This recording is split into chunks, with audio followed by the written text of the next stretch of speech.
I was supposed to be on the panel and John was going to moderate it. But for a lot of reasons, especially the amazingly serious ransomware attack that's happening today, I figured we ought to let John do talking instead of moderating. And also, I've been hearing around campus, you've been saying, how do you moderate Walter Isaacson? He won't listen to anybody. So, yeah. So on our panel is obviously John Carlin. He runs now the Aspen Institute cybersecurity program, among other things, has his own practice, but was the Assistant Attorney General for national security for about the past 4 or 5 years, and had been, among other things, Chief of Staff to Robert Mueller at the FBI. Howard Shrobe is at MIT, CSAIL, the Computer Science and Artificial Intelligence Lab. His bio is in your folder, but he was one person I really wanted to meet early on because he was there at the very beginning of some of the modifications of the internet with DARPA. I know some of you were here when Al Gore was here a couple of years ago, but let me tell you, he's actually the one who invented the internet. Not and Milo Medin runs sort of the networks at Google. Is that approximately right? I build access networks. Build access networks. And he's also on the Defense Innovation Board with me, which is particularly interesting because we get to see DARPA as well as the NSA and others as they try to defend against cyber attacks. And before, earlier in your career, you were with NASA. I say both the DARPA and NASA things because one of the themes I've been trying to push a little bit is that what made America innovation and made America great was the ability of government, academia, and the private sector to work together. DARPA, NASA, MIT, CSAIL, Google, that was all a part of that. And I hope we don't lose that as we cut back on all the research and basic research in government. But let me start with John Carlin and explain what is happening at this moment, as Wolf Blitzer would say. Right.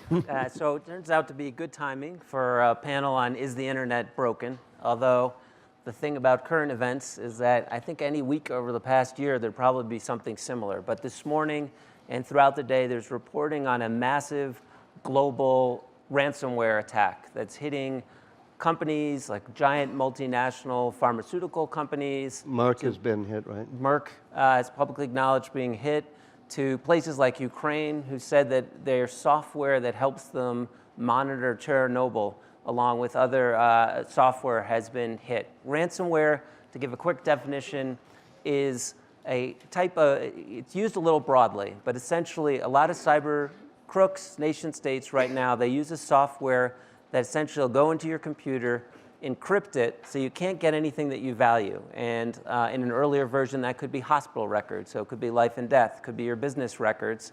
And they say, unless you pay me a certain amount of money, you're not going to see your information again. So that's usually what people mean. But these guys are using the similar tools to extort in different ways. They might say, if you don't pay me, I'm going to do a denial of service attack, and no one will be able to access your public-facing website. We've seen that used before. Or they steal information and say, if you want your stolen information back, or if you don't want to be embarrassed by the type of emails that I have, then you need to pay me. What we're seeing today is not just ransomware, it's a ransom worm. And a worm is a type of software that essentially self-replicates. So it'll go from computer to computer, sometimes called a virus, on its own. And that's why it can happen on such a vast scale so quickly. And we saw worms going back to the earliest mischief that was done on the internet. But what we're seeing now is that they're, instead of being the hacker with the bright idea who wants to see what'll happen if he does it, it's highly funded criminal groups developing these tools for profit and nation states using them. And what we're seeing today looks like a tool that's gone out of control. If you were a crook, most companies, and this is a huge global epidemic right now, billions and billions of dollars, small, mid-sized companies are getting hit daily and paying. What makes this unusual is that it's happening to so many companies simultaneously across the world, which is really dumb if you're a criminal group and just doing it for profit. So I'll be curious as this develops if we learn more about what their motive was or whether or not this was on purpose. I say it's done because it would attract the attention of prosecutors and law enforcement agents throughout the world, which is not what crooks want. And when it's this public, it means companies are less likely, not more likely to pay. They're asking for payment through Bitcoin, which is something we could talk on, a little bit of cryptocurrency that's made some of these criminal conspiracies possible. They're only asking for $300 per encrypted system. And right now, because you can monitor what people pay on Bitcoin, people are keeping track. And even though it looks like thousands of companies throughout the world, including huge, massive companies like Merck have been hit, it looks like this whole scheme that's causing this much harm, they're only made around less than $8,000 so far. So a badly executed scheme, possibly by incompetent criminals, is taking out governments and major corporations throughout the world. That's why it's perhaps a good time to discuss, is the internet broken? But real quickly, before you take, what should somebody do now if they're texting their home office?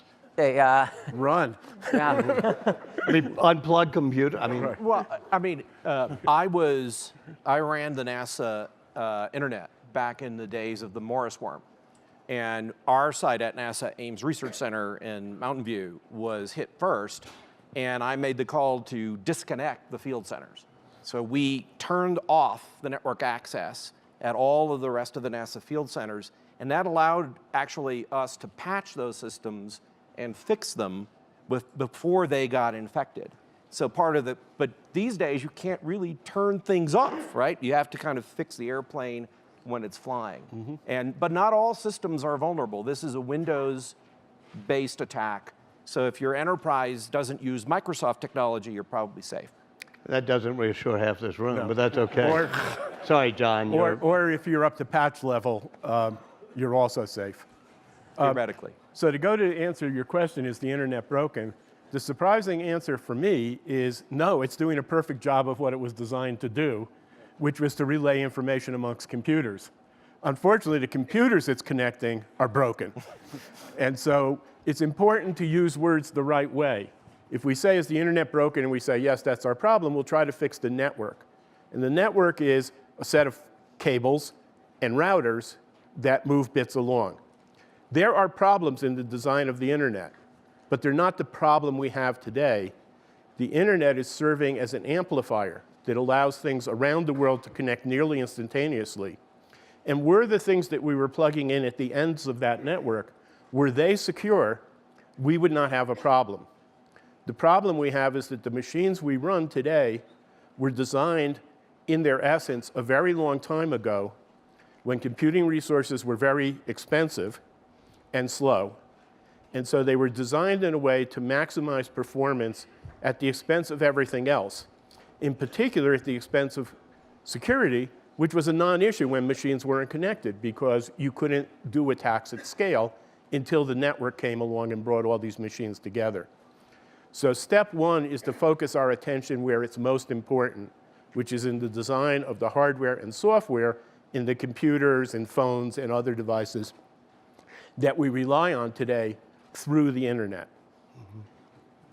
Do you agree, Mo? I think I agree in general. I would say just on the network piece itself, not the computers, the system has scaled. It's pretty amazing. Traffic on the internet has grown at roughly 20 to 40% compounded annually for at least, 20 years now? And prices have continued to come down in terms of volume. So that's an amazingly good job that's been done. You do have to step back, however, and say, is it really the case that my thermostat needs to be able to talk to Nigeria, right? Or that the car that I drive has a LTE connection and it is a general purpose node out on the network just as any other. And I think that challenge of how to deal in a world where literally everything is connected, we haven't thought about that. And there are things that we might be able to do in the network, particularly in auditing and being able to react quickly when you see bad things, sort of a public health issue that could be helpful. No, I think that's exactly right. The network could be an aid. There are things it could do, although many of these are controversial. So for example, it would be possible to design a network in which you knew with certainty where everything had come from. That would help us a lot in stopping attacks. It would also compromise your privacy in a big way. So what's the trade-off we as a society, or as a world, in fact, want to make in that space? Well, I'll use that to give my answer, which is, metaphorically at least, I think things are broken, because I think that's the issue. Now, you know this because I've grilled you on it at length, and I've grilled Milo on it at length. But to speak broadly, I'm fortunate that I know so much less than they do about how the network works that I can have stronger opinions than they have. But in the broadly speaking, to get what Howard said, I think one of the flaws of all the networking we have now, whether it's the protocols for TCP/IP that run the internet, or SSL, which is the secure socket layers that tell you when you go to a website that it's really the website, they are one way, and they didn't have to be that way. When it was originally invented, let me very oversimplify so they can spend the rest of the hour saying what Walter doesn't understand is, but oversimplifying is the protocols can embed in a packet certain address header and other type things. That makes sure that the packet goes to the right place. If you had an internet that I would suggest would be good now, you would have it redesigned so just as Howard just said, you would know also embedded in that packet exactly where it came from and who sent it. And that could be done, but it's not part of the architecture of either TCP/IP, which are the transfer control protocols of the internet. I would actually disagree with that. We can do that today. The problem is the network is managed a distributed way. We made a decision early on, and I was part of this group in the government, that we were not going to have the US government control the addressing and the name systems in the internet. And that was considered a prerequisite in order to allow internet technology to grow on a global basis. When you lost control of that, then it was like, well, there's this network, and I can tell it's coming from this entry point, this network, somewhere in Eastern Europe. Where exactly did that come from? In the old days, we knew. Nowadays, we don't. And somebody knows, but that somebody is not going to answer a phone call from me. Or especially you. And so the problem is, how do you deal with management in that kind of world, right? Where you have pieces of the infrastructure under distributed control and not completely aligned with the general benefits of the And let me, if I may, go to the second part of what Howard said so I can be controversial here, which is there is a privacy you give up if as you said. And would we be willing to give up that privacy? And let me say yes, yes, and yes. I want to have a trusted identity. I want to know the person who is emailing me or coming into my system, who that is. I want it to be like the real world. And I do not think people use the word privacy, and I don't mean to criticize you for using it because everybody does, what they really mean is anonymity. And anonymity is not necessarily a good thing. Plato taught us that in the Republic, that if you could put on the ring of gauges and be anonymous, you would no longer be civil. The internet has proven him right. And I think we would now be better off if people were not anonymous on the internet. Okay. So my privacy freak friends think I have a bad attitude about this, so I don't disagree with you strongly. There's a second problem, though. And the second problem is that because the machines are so vulnerable, the fact that some machine, say, in a kiosk in Venezuela, is sending bad stuff to my machine doesn't really tell me very much. Yeah. Right. Who's running that machine? It could be somebody in China. It could be somebody here, for all we know. Furthermore, they own thousands of other machines, so if you turn that one off, so what? But we're an Aspen, we can talk on principle. We don't have to get down to practical. Let me just say, today, right, most consumers don't do this. I do this at my house because I'm an engineer and I'm not normal. But there are intrusion detection systems which detect sort of the more or less continuous attacks that are coming against devices that are connected against a network. And there are rule sets based on what parts of the address space is in sort of questionable areas. And if you get touched by something from that site, the system at my house will block it. And no more will I talk to that piece of the network anymore. Now, you could argue that that's broken. You've broken the end-to-end principle. But that's sort of the response to this. And intrusion detection technology has kind of advanced quite a bit, but it's still not used in the bulk of small business and certainly not residential. The router in your house that you get from your cable company is maybe more a vulnerability than an aid in this fight. Let's push on that a little bit. So, and I'm curious what you, number one, do you think today, if we looked at our critical infrastructure, so our ability to keep our lights on, life-saving technology, if you look at technology that we know, because of a case we made public, has already been accessed so one could open the sluice control system of a dam and flood. The only defense was the dam wasn't working. But our crumbling infrastructure, I do not think will be our solution to the internet being broken. So number one is there a solution that for those systems, and you mentioned the thermostat as another, that really aren't about communication, why the heck are we using the same system or technology, and is there a solution you could propose that could be implemented either by government or private sector to fix it? And the second is the IDS, which you raised. There are a lot of solutions out there that could make consumers or small businesses safer, but they're not turned on by default. And most people are not engineers, and so they're not going to get turned on. Is there a way to incentivize so that you receive that product in a way that, I'll use the word works, which may be controversial, but that's safe? Well, first of all, IDS, by the way, for those of you who didn't catch it, meant intrusion detection system. Not a sickness. Right. And it's part of a strategy, which is our main strategy of defending systems today, which is essentially a perimeter protection strategy. So you put walls around things that don't let the bad stuff in. Think castles. Historically, castles have not been very good protections for anything, particularly if the bad guys are already inside the walls. The walls don't help you a whole lot. And it's very likely the bad guy may already be inside the walls. The second thing about that kind of technology is that it's a retrospectively focused thing. What these systems know is the signatures, sort of patterns, that represent attacks we've already seen. Now, you'd be foolish not to stop the ones we already know about. So I'm not saying don't deploy these things.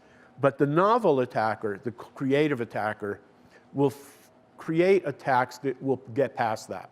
Right. And it's not that hard to do. There are lots of techniques for obfuscating what you're doing that make the attack get by that. And so in the end, I think we have to think in two different time frames. There's the what do I do today time frame. And this is akin to, you know, I just fell off the ocean liner. What do I do right now? And the answer is, you'd really better learn how to tread water. But then there's the long-term question, which says, how long can you tread water for? And the answer is not very long. So you better have some other answer in store. And that takes us to the question of how do we redesign these systems so that architecturally they're fundamentally more secure. Yeah. We ultimately have to go from what I call the patch and pray and perimeter protection scheme, which in satire of government speak we refer to as P4. And we got to get past that to building systems that are inherently more secure, if not totally secure. And let me answer your question a little bit differently. I don't disagree with what Howard said. The case of the dam is really interesting. There are actually a number of dams whose SCADA systems and control systems are available on the internet. You can just connect to them. And you would go, well, why did anybody do this, right? In the particular cases I'm familiar with, somebody built a control system, right, for a set of mechanical apparatus. Could be a steel mill, electric plant, natural gas plant, and they made it run on a PC because it was the easiest, most available technology to use. In the particular case that I think you're thinking about, somebody who had administrative control of that machine put a tool on it that allowed them to remotely access that system from other parts of the network. And at least in the cases that I've seen discussed at security conferences, et cetera, they actually did not put even a password on it. They chose, you have to actually go out of your way to install VNC, the particular utility here, without access control. And they did that. And so what we have is a situation where policymakers would like the technology to be idiot-proof, but we are not good enough to make technology that stops idiots because they are very creative. And I actually believe, if you want an out-of-the-box solution, I actually believe the answer to many of these problems in the industrial base, et cetera, are insurance companies. And I'm a political conservative. I think marketplace economics generally solve problems better than regulation. Right now, the risk towards this infrastructure is not being handled properly by the companies and their boards who run these systems. And what I would do if I wanted to fix it would be I would take a small set of underwriters who typically insure these kind of systems, and I would take them up to Fort Meade and get classified briefings from the people who understand this and have seen it. And I guarantee you, when they left, they would have a different viewpoint about risk of these companies. And they would push on management to solve that problem if they wanted insurance. And I think that kind of mechanism where we have a problem where risk is not being valued properly we have to solve that problem, because otherwise, whatever technologies you come up with, whatever justification will come, hey, we want to remove all the Windows machines from our SCADA systems. Okay, well, who's going to pay for that? Right. Well, why would you justify it? Is the board going to support that? Well, maybe not. Right. Yeah, actually, John and I were talking about exactly this point at lunch. And so there's really two parts to the puzzle. If you say, well, we need new technology that's inherently secure, then as Milo's saying, what's the incentive for people to do that? It's an expense. And in certain segments in the industry, equipment turns over very, very slowly, particularly in these control systems. Those are systems that typically deployed for 20 years. Furthermore, in most cases, people don't even think of those as computers. Right? If I bought a turbine generator from GE or somebody like that, there's a computer in there that's running it, but I didn't think I bought a computer. I thought I bought a turbine. So we need to think very carefully about how to structure incentive systems to force technology transfer and transition at a faster pace than it would naturally happen. One of those is through the management of liability, insurance, product rating. There's a whole nexus of things like that. I was at one of the sessions earlier today, or yesterday, and they said, why isn't there a consumer's reports on cybersecurity of systems you buy? And that's a very good question. There's no UL Labs either. And there's no UL Labs. For those who you don't know the history, UL Labs, Underwriters Labs, the name tells you where it came from. The underwriters, the history, I know this because it's a piece of MIT lore. The guy who started Underwriters Lab was an MIT consulting engineer, MIT educated consulting engineer, in the late 1800s at the time of the Chicago World Exposition, which was sort of the big showcase for electrical systems. And the worry of the insurers was that we were going to burn the place down. And so he devised a whole set of tests to measure, whether things were appropriately done. And it essentially created standards for how electrical systems and fire prevention systems should be used. Those were then forced on the people who own these systems by the underwriters through pricing policy of their premiums, and then got institutionalized in local building codes. I'm not really sure how that happened. I suspect the underwriters had a big role in that as well. Now, a key part of that is that people had liabilities. So if you owned the building and it burned down, you were liable for that. The computer industry has a unique feature. Have any of you ever read your end user license agreement? Well, of course not, right? It's about 80 pages long. And We agreed not to do audio visuals, but sometimes I give a talk where I show people the various versions of this. Apple's version says roughly, you stupid jerk, it's your fault. In language not all that different than that. And you really should not use this for anything that matters. And the Microsoft, I mean, it's the legal version of that. And the Microsoft version of it says, we indemnify you up to the cost of the product, which is a few $100s at most. If that product is running an industrial control system, they pay you back $300 for a Bhopal scale disaster. Good luck. So part of what's going on here is a very mixed set of incentives having to do with the management of liability. There are other possible incentive systems other than strict regulation, which is also possible. But the other one I think about is that when I worked at DARPA twice, and the first time was in the mid-90s. And at that point, the government had recognized that it could no longer dictate to the industry what systems should look like, because the government was no longer such a large percentage of the market. This was true, but it was also a mistake, because although the government is a small percent of the market, so is everybody else. It is, in fact, one of the top 10 customers of everybody who makes computer systems. And like all of the other top 10 companies, it has similar needs. It needs secure systems. So the other possible incentive is for the government and the large purchasers of computational equipment and software to establish a set of standards similar to the building codes that would go along with liability, and say, we will incentivize people to provide us systems that meet these criteria. Yeah, but Milo, you're on the Defense Innovation Board. Tell us, without violating anything classified, what operating system most of those computers are using. Well, I would just say, as I gave a talk at Georgetown recently, Windows XP is the venereal disease of the Department of Defense. The part of the problem is, and by the way, Microsoft does build products that are much better than the Windows 10 is decent, but part of the problem is security, software does not age well.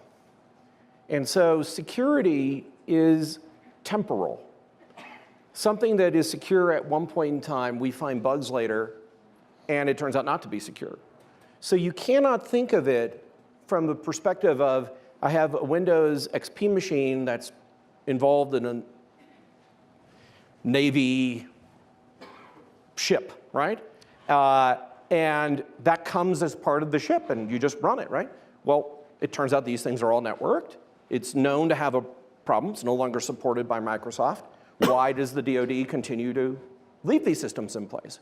Well, because the code that actually runs the ship that ran on that platform, right? Somebody has to go port that to something else. And we don't think about it that way because it's a piece of hardware, it's a piece of the ship. Right. So the Department of Defense, and I would argue most companies, do not think about these compute platforms as software. They don't manage them how we in the software industry would manage them. And so consequently, that sense of how often am I going to do a refresh? How often am I going to patch these systems? Do I control the source code, right?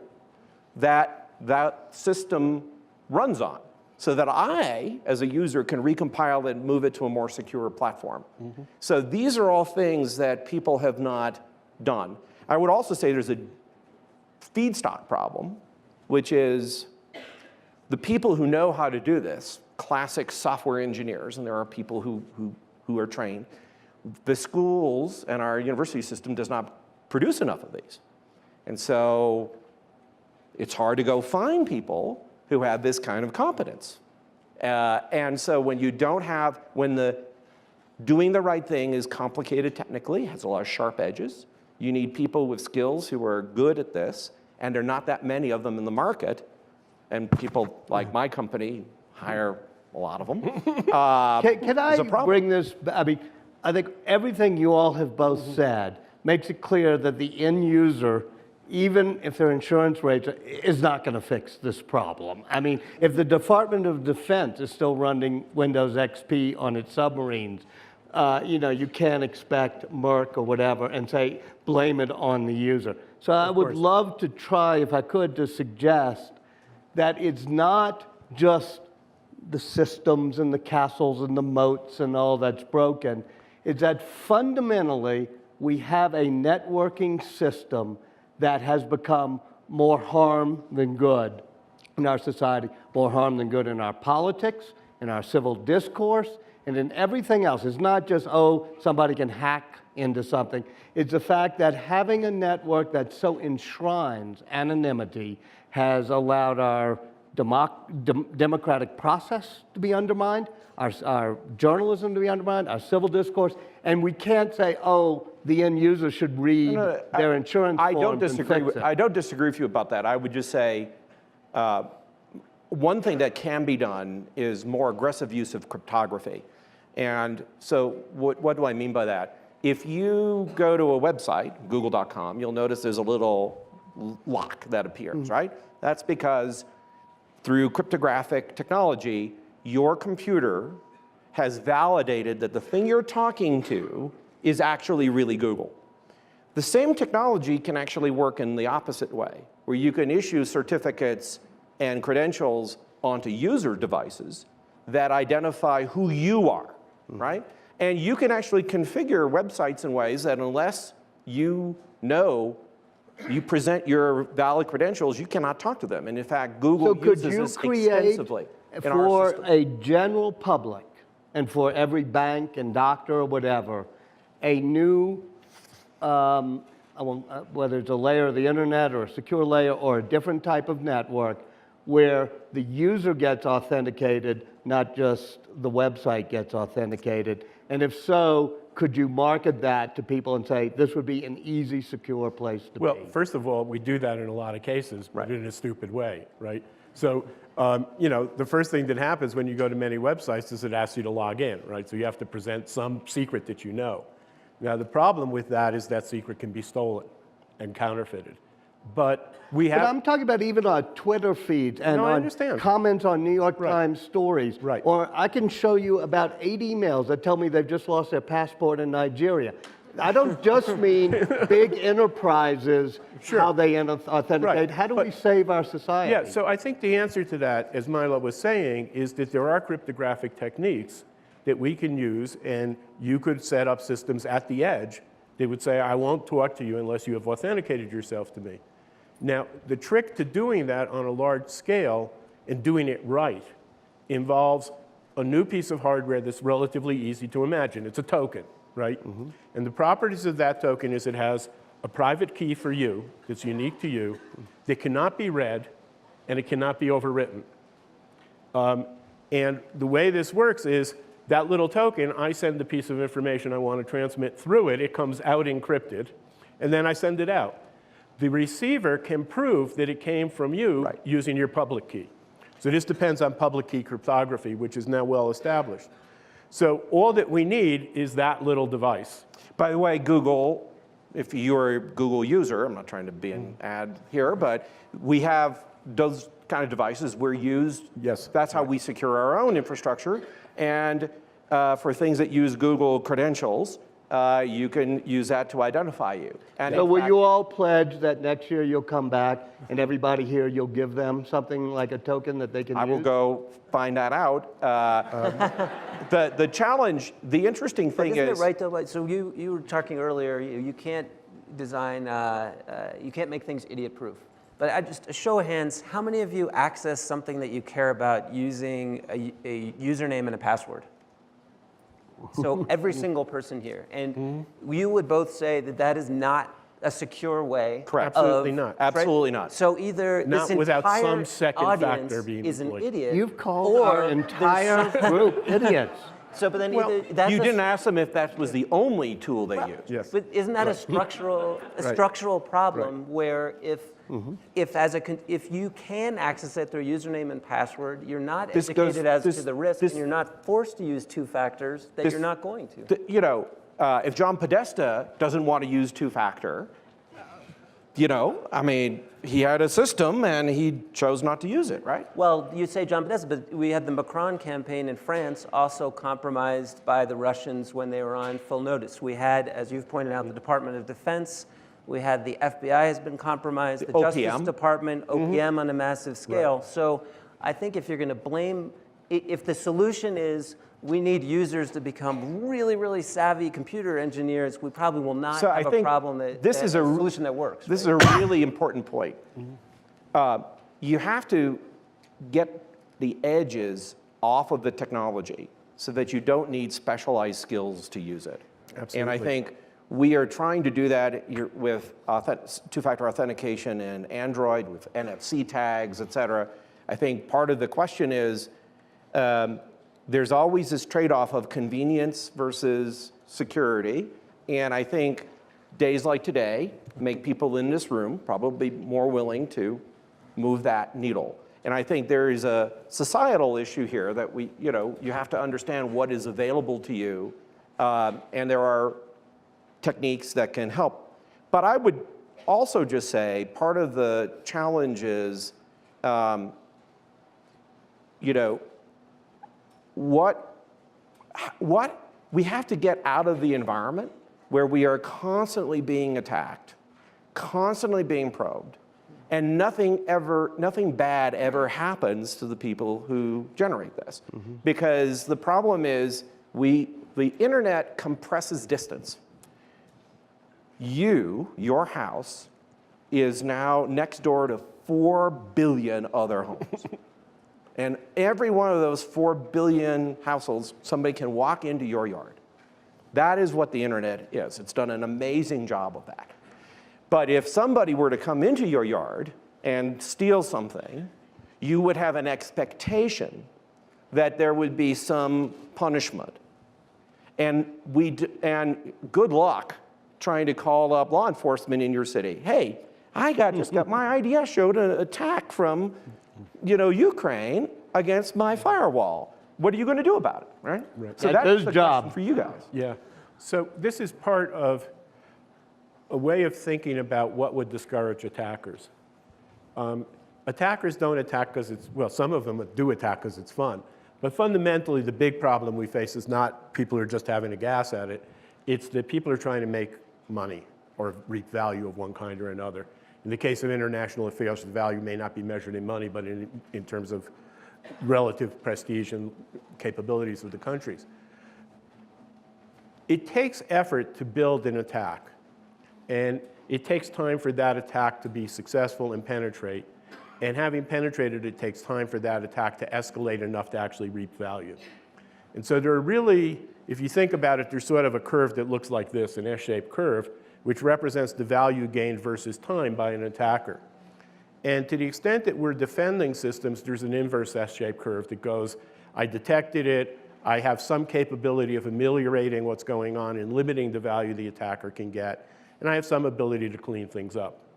So the value that the attacker gets is sort of conceptually the area under that curve.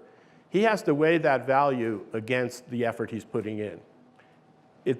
Plus, as Milo was saying, to the extent that that attacker has a reasonable expectation of getting caught and punished, he has to add in negative value of the expectation of being punished. So if that equation says, as it does today, have at it, you can't lose, then we're going to have attackers.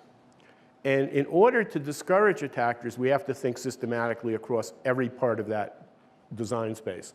So we have to make it harder for the attacker to gain initial penetration, design systems to be self-aware enough to limit the degree of exploitation the attacker can get, and also design them to be able to fix themselves quickly enough, and to provide us enough information so that we can come after them with a law enforcement thing. Those are all technical moves. The goal of those technical moves is, by the way, the technical term in the industry is not idiot, it's grandma. So, is it reasonable to expect grandma to do something? That's not PC anymore. Oh, I'm sorry. Idiots Granddad. are now Really?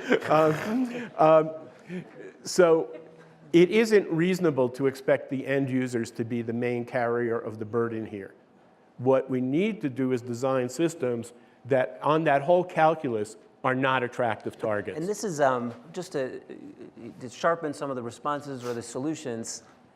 This is an immediate problem, right? So we're Absolutely. not currently secure with core systems of our democracy, core systems that we rely on financially, core systems that we rely on to keep us alive, including hospitals, electricity, and dams. That's where we are today. And then we're right on the cusp of a revolution of the Internet of Things, where we're going to see the same technology deployed by companies who are, every goal they have is to scale really quickly, sell, and then worry later, hopefully get bought, and then worry later about the... Not everybody's careless with security.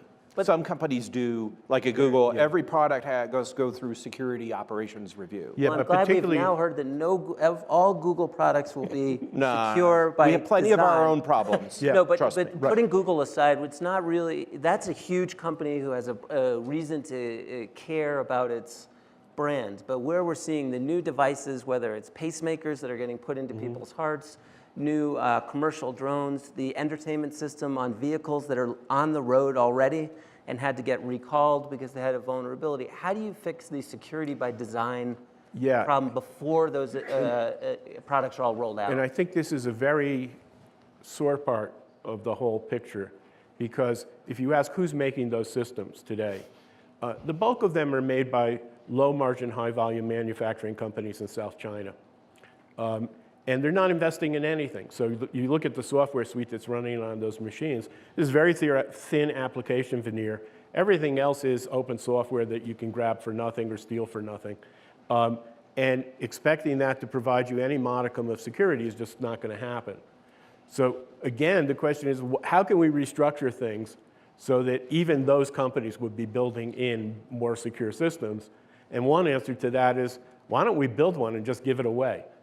You know, now But you have to keep giving it away because Of you have course. to keep fixing it. It has to be Absolutely. updatable. Right. You know, not all these systems are updatable. There's a famous story, Carrier, right? Air conditioning HVAC vendor, had a hardwired account and password in their control system that anybody could access and control and take over. And this was flagged, and they chose not to fix it for 2 years. So guess what? I'm building a house. I'm never going to use any Carrier equipment because of that. So I think part of those, might be a sponsor here, I don't know. Part of the challenge is getting people more up to date and getting companies to realize this kind of thing is not acceptable anymore from a product design and. Do you agree with Howard that that means increasing liability? Or is there another way to... Part of my concern about that is if you basically change the liability of the components as opposed to the system, how somebody takes it and assembles it, you create, then nobody will want to innovate in that space at all. And so what will happen is the only people who will do that are people who may not understand really what they're getting into. I actually think the liability on the system integrator who takes a piece of technology and says, you know what, I think it's a great idea to build a SCADA system that runs on Windows XP to control my power plant. Now, I'm not sure I would blame Microsoft for that. I would blame whoever's choosing that platform, right? And because they're the ones who make the choice. The utility company doesn't design that component and that turbine, right? They get to pick from a set of folks. They can say, I'm not going to buy anything that has garbage in it, but ultimately, you want the incentive to work at the point whichever engineer is making that decision. And that is oftentimes not the technology company. It's the person who uses that and says, this is the cheapest thing that I can do that solves this problem. And I don't need to know anything more, but I'm just going to adopt it. Well, if you were building a Internet of Things device, pacemaker, cars, do you have to use what I'll call Internet protocols, TCP/IP packet switch protocols, or do you have some choice of something that would be a better way? If you want to get it out of your house, one of the things that's interesting is when we were in the old days, right? There were ATM networks and frame relay and point-to-point None of which circuits, use Internet all protocols. of the rest. And the internet has that. Remember that growth curve?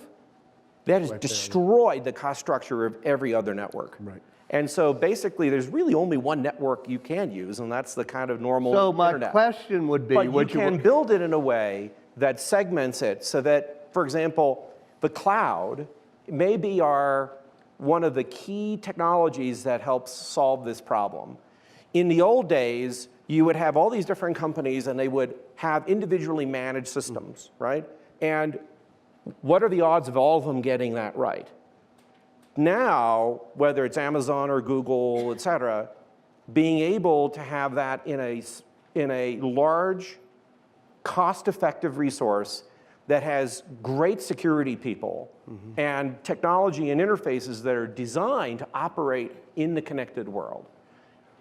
Building, as services move to that cloud, that centralization actually may make this problem easier to solve, because you can solve it once and then everybody will replicate that secure solution for that particular cloud system. So I've heard from some insurers, we were talking about insurers as a possible solution, saying they essentially won't underwrite in this space, or they retrench the amount of money they'd underwrite in this space because of their concern in part about the cloud and their inability to calculate. How's it working for them today, right?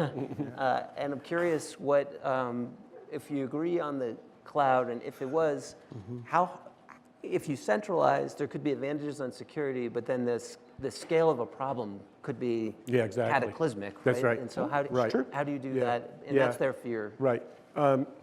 When I was at DARPA the most recent time, there was a strategy that NSA was promulgating for the government, which was we're going to move everything into the cloud in thin clients. And I remember, most of us at DARPA saying, well, didn't you just paint the large bullseye on everything, right? So yes, Milo's absolutely right. By concentrating, you get much better talent managing and operating the system, but you've also raised the value of the target. It's unclear what the trade-off really is. The second thing is that part of that strategy was you still have to ask, well, what's at the other end? What's the end device? And the idea of a, quote, thin client is something that has so little in it that it itself can't be the target. And what we found was that such devices basically don't exist. They're all, when you open them up, they got the same chips inside them that everything else does. But they don't have to talk to everything else. That's absolutely true. That's the thing that I think is available. And I think the other question is, again, the issue of time is a factor. How can you do updates quickly? How can you roll them out? How can you adapt quickly? There may not be a perfect solution, but the question is, how do you change the system economics right now? Because the reason we got into this mess is that people just did the cheap thing, right? To get something to run. If the cloud is now the cheap thing, and you can harden that, you at least have a case where economics will push you in the right direction. But understand the implications, right? That means much more concentration in network and transport and compute, which is already happening. And there are many folks who have concerns about that level of concentration as well. So that's why, even though these technologies have been around, assembling them into that is not an obvious yes, because not everybody would make the trade-off you would, Walter. Should we open it up to Whatever, you're the questions? moderator again. Oh, I'm back to moderator. Pick them. You get to pick. This may seem like a stupid question because I'm naive in a lot of these things, but at our business we spend a lot of money on firewalls. You mentioned firewalls once. Yes. And it's supposed to protect us for everything. No. Can you talk a little bit about that, please? Yeah, when I use the term perimeter protection, firewalls are part of that perimeter. It's a conceptual thing, right? The traffic has to come through the firewall, and the firewall is supposed to reject things that are bad. But how does it know what's good and bad? Well, it has signatures of things we've seen before, like the intrusion detection systems, which are sort of the post hoc version of it. They say, oh, well, I just saw something get through that I recognize as being like the thing before. It's not an unreasonable thing to do in today's environment, but it's no guarantee. That's the wall The question is, how often can things get past the wall or over the wall? Yeah, and I would just say, as an enterprise, if you're having to make those choices, right, you should run a firewall, but I would design the insides of your network with the assumption that the firewall was totally ineffective. Exactly. And that means that you cannot use certain classes of technology which don't have good security built in. It means you may have to use logins and credentials that have keys, you know, these two-factor devices, et cetera, and a whole set of other things. One of a great principle to have is data should be encrypted in flight and data should be encrypted at rest, right? You should never count on any place, including the network in your building, being safe. That is the assumption at Google. We encrypt traffic between every CPU in a rack to another CPU. We don't trust any networks anymore. Yeah. And I think that kind of model is the model that everybody's going to have to go to. So this is because it's not a stupid investment. Right. It's just not a complete solution. Right. So what Milo was saying, though, illustrates something. He just gave you two architectural principles for designing safe systems, right? Data in flight is encrypted, data at rest is encrypted. And I think the key is to think through what the other architectural principles are. And some of those, I'll geek out on you for a moment. So this particular thing that's flying around infecting everything today is based on a lack of memory safety in the systems it's attacking. If you know what that means, good. If you don't, it doesn't really matter. When you look at the details of it, it's something that you would say, how could something so stupid be embedded in the middle of all systems? But it is. It's a consequence, again, of when we sort of decided on what programming languages and hardware styles we would design 35 years ago when there was no security threat and things were expensive. We fixed on a set of issues, a set of design principles that are inappropriate to today. You can, in fact, we have done this in research systems. We've built systems that down at the hardware level guarantee memory safety. Right. Again, if you don't know what that means, it doesn't matter. The point is the hardware could have prevented this attack. Right. If that set of design styles were embedded in the things that Intel is churning out and ARM is churning out, and increasingly they are, then this problem starts going away because we've taken away an entire category of attack vectors. And when you start... I'm sorry, you're saying it should be embedded in the chip. Some of the answers, yeah. I mean, generally speaking, the key architectural principle is push things as low in the stack as you can, because that gives you the most complete mediation. Right. The hardware checks on every cycle is something wrong going on. And you know, the next level above that is sort of your programming language. Does it guarantee certain safety properties? The main system programming language we use today is C and its relatives, which guarantees, roughly speaking, nothing.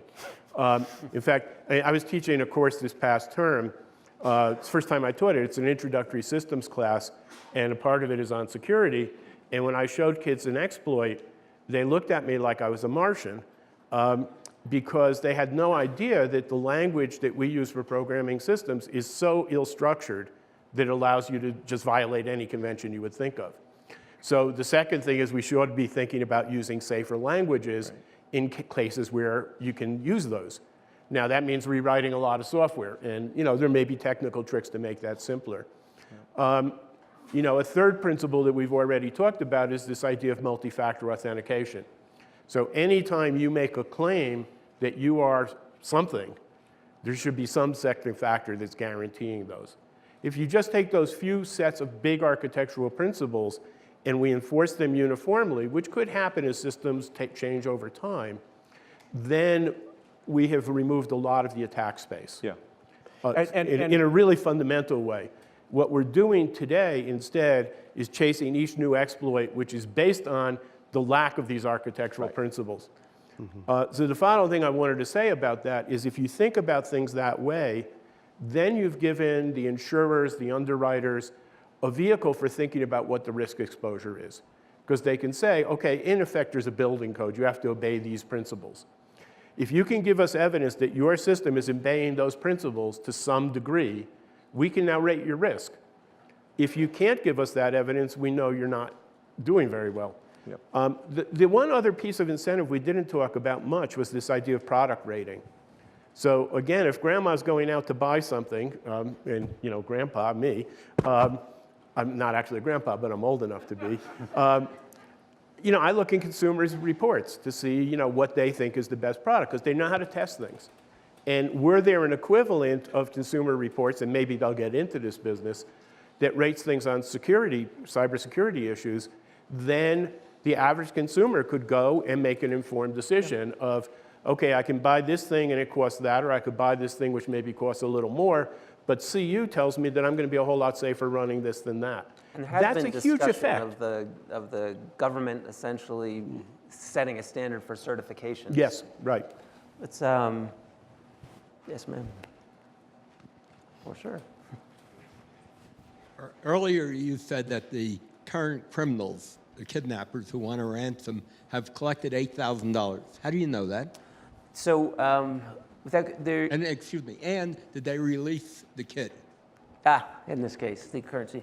So, and I don't have the current figures. There's a group that monitor, the way that they ask for payment is through a cryptocurrency. And it's a technology that can be used for things other than currencies, but it's used right now for a currency called Bitcoin. And the way Bitcoin works, it's essentially it's transparent whether the payment has been made, because it's a way of ensuring trust by pushing that trust factor out to, and you guys can give a more It's a precise. distributed system as opposed to centralized. Think of it this way. It's a public ledger. Right. Right? It has a ledger that records every transaction. You can go in and check whether that transaction's happened. So there's a group out there that monitors when these occur, and they give estimates as to how much has been paid. Why don't they know where it's gone? So what it doesn't have then on the end. It was designed without authentication in mind. That goes right back Goes right back to the Anonymity. fundamental flaw of every bit of these networks. No. is That was a design choice. all It was a flaws are design choices. You all made them back in the old days. Well, some are done by omission and some by commission. Yes, this was- in this case, this was a conscious commission. Right. And as to whether you get it back, often you do not. So just for those who are considering or hit whether to pay or not, often you don't get it back. The fact that you pay, especially if it's public, puts a huge bullseye on your company as, oh, we got one who's going to pay.